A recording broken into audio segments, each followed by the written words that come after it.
ya, huruf kha, qaf, ghain, khu, sha, dal, dot, tin ini do ya. Khu, sha, dal, ghain, ghain udah, dal, khu, sha, dal, tin, to, qid, qaf. Jadi 3 yang dia naik nih. Apa yang disebut naik? Naiknya pangkal lidah ini misalnya nih, ini gigi gitu ya. Ini gigi, ini rongga hidung, kayak gitu, ini bibir, hidung, nah gitu. Nah, ini rongga, nah, ini gigi gitu. Nah, lidah itu ada di sini. Nah, jadi ini semua naik, lekat ke atas. Lidahnya lekat ke atas, gitu. Itu itbaq. Jadi coba, so, so, si, su, zo, zi, zu, to, ti, tu, zo, zi, zu. Itu. Kalau kha, nah, kalau kha itu yang naik ininya saja. Yang naik sini saja. Jadi kalau kita mengucapkan kha, dia itu yang naik, nah, sebelah sini saja, pangkalnya saja nih. Jadi yang naik itu bukan dari seluruh lidah nih, misalnya ini lidah ya. Kalau kha itu yang naik gini.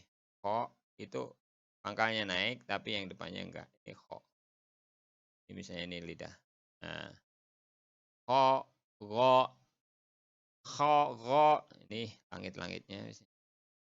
Salah. Ya, langit-langitnya. Nah, dia yang naik belakangnya aja.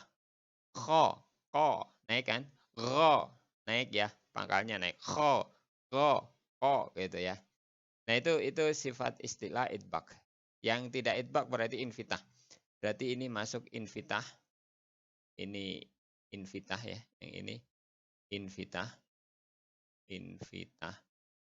Ditambah huruf yang selain huruf yang istifal. Ini plus huruf istifal. Jadi ini ditambah huruf istifal itu infitah. Jadi istifal itu bagian dari infitah. Sedangkan itbaq itu bagian dari istilah. Nah, itu ya. Kalau orang matematik hafal himpunan bagian. Nah, ini penting karena nanti sifat istilah, istilah ini akan membawa sifat tebal. Nah, sedangkan yang itbaq itu selalu tebal. Kalau yang istilah tapi tidak itbaq, nanti kalau kasroh dia biasanya tipis. Jadi dia disebut tebalnya nisbi, tafkhim nisbi. Jadi ketika kasroh dia akan tipis, ketika selain kasroh dia tebal. Tapi kalau itbaq mau kasroh mau semua harokat dia harus tebal. Jadi selalu tebal.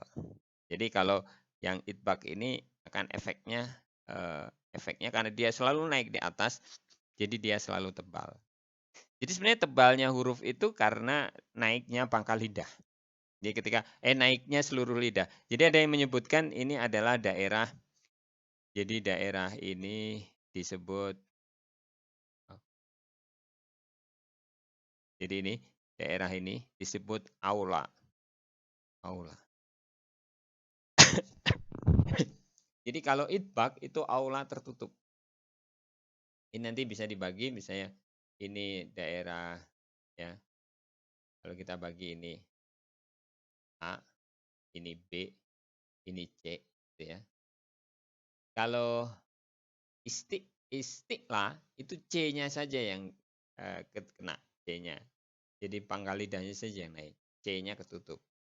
Tapi kalau itbaq biasanya ABC naik. Tapi kalau lam, nun, ro itu kan naik juga. Tapi yang naik lam, nun, ro itu misalnya ini ya. Lam, nun, ro itu yang naik apa? Yang naik ujung lidah. ujung lidah naik. Nah, ke langit-langit. Jadi kalau dibagi 3 begitu. Itu cara-cara sifat dari huruf ya, bukan makhraj ini, sifat. Jadi ketika mengucapkan sifat makhrajnya beda-beda. Lam masuk. Kalau ini naiknya ini karena naiknya lam ini karena makhraj ya. Kalau naiknya ini lam, lam. Salah nulis.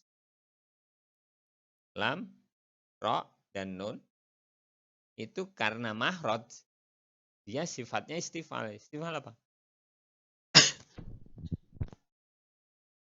Jadi pangkal lidah turun dan dia invitah, dia tengah lidah juga turun. Jadi yang naik atasnya doang. Jadi tidak masuk ke sifat. Tapi dia maksudnya ke makhraj. Jadi loh kok bisa begitu? Ya begitulah ulama mendefinisikan. Jadi saya ini hanya menyampaikan. Gitu. Itu sudah kita masuk ke sifat yang untuk sifat yang mempunyai lawan keempat ya. Walaupun sifatnya kita sudah punya 9 sifat. Gitu. Nah, kemudian sifat yang kelima itu ini tidak. Jadi para ulama menyatakan bahwa ini tidak ada kaitannya dengan pelafalan huruf, tapi ini kaitannya dengan kebiasaan orang Arab. Namanya idlak.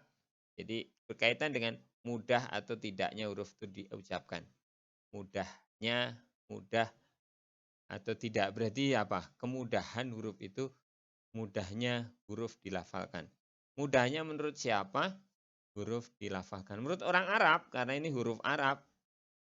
Jangan menurut kita. Bagi kita mudah, bagi mereka susah. Orang Arab mengucapkan hamzah itu susah. Hamzah ketemu hamzah susah. Gitu. Kita suka. Di Sunda apalagi ya kan. Kalau manggil ke kakak, ke suami kan gitu ya. Ya. Nah, makanya tapi orang Arab nggak bisa. Makanya jamiyu jadi jamiyu gitu. Karena dia susah kalau ada hamzah gitu, dia susah ada hamzah dengan hamzah. Nah, itu contoh-contoh susahnya. Tapi yang disebut susah mudah di sini ada susah mudah menurut orang Arab, dan yang didefinisikan mudah disebut dengan idlak. Idlak. Ya. Idlak, huruful mudlaqah. Jadi idlak. Idlak. Ini tulisannya.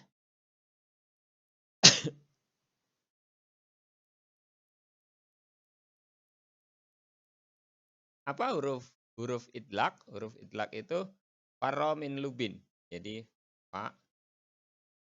farro min lubin. Farro min lubin. Atau ro, mim, nun, lam, dan ba. Ini huruf idlak. Nah, yang tidak idlak itu dianggap susah. Yang tidak idlak itu dianggap susah. Apa lawan dari idlak? Ismat. Ismadun. Ismad. Ya, itu. Itu idlak ismadun. Al-ismat. Ismat. Nah, selain huruf idlak berarti ismat. Itu. Tapi ulama menyampaikan bahwa ini tidak berkait dengan pelafalan tajwid, pelafalan huruf, tapi hanya pelafalan dalam hal tajwid maksudnya ya, dari makhraj atau sifat enggak, tapi dia hanya dari sisi lughah, sisi bahasa, bahwa orang Arab mudah menyampaikan ini atau susah melafalkan ini. Nanti ada efeknya. Nah, itulah sifat-sifat yang mempunyai lawan. Ya, ada 11 sifat, ya. 11 sifat yang mempunyai lawan, tolong dihafalkan berikut hurufnya masing-masing ya. Bukan 11 saja, walaupun di sini hanya disebutkan yang sebelah. Kenapa yang disebutkan biasanya yang sedikitnya. Yang sedikitnya yang berarti lawannya adalah yang sebaliknya. Kecuali yang kedua, sidah rokhawah, ada yang punya tengah yaitu tawasud atau bainiyah gitu. Demikian untuk sifat punya lawan.